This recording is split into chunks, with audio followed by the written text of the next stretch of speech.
We now want to tell you about a major development in the case of a New York serial killer from more than a decade ago. Police taking a person into custody in connection with the Gilgo Beach murders on Long Island after a years-long investigation. And this is a story that just terrified Long Island. Eden in the newsroom with the latest developments now that the cold case has finally been cracked. Eden.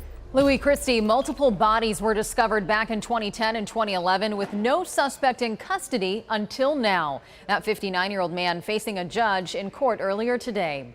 A major break in a cold case that has haunted the nation for years. A suspect now behind bars in connection with the Gilgo Beach murders. I've lived with the Gilgo Beach investigation for my entire tenure as county executive. During that time, the focus for me, and members of our team, have been on bringing justice.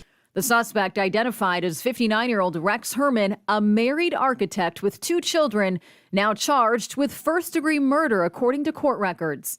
10 bodies were found in 2010 and 2011 in a wooded area by Gilgo Beach on Long Island, most of them women.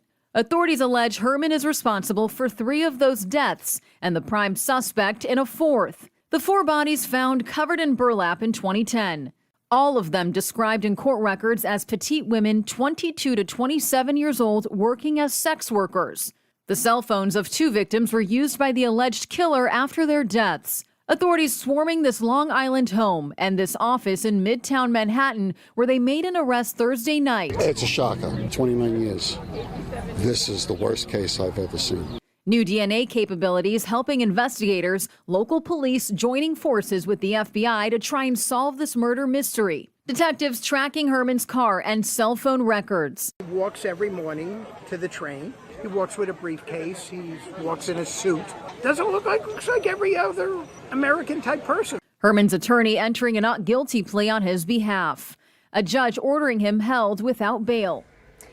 And authorities say they've faced some major hurdles over the years, including Hurricane Sandy, which eroded much of the beachfront where the investigation was centered. But police reiterated that this case never stopped being a priority. Louis? All right.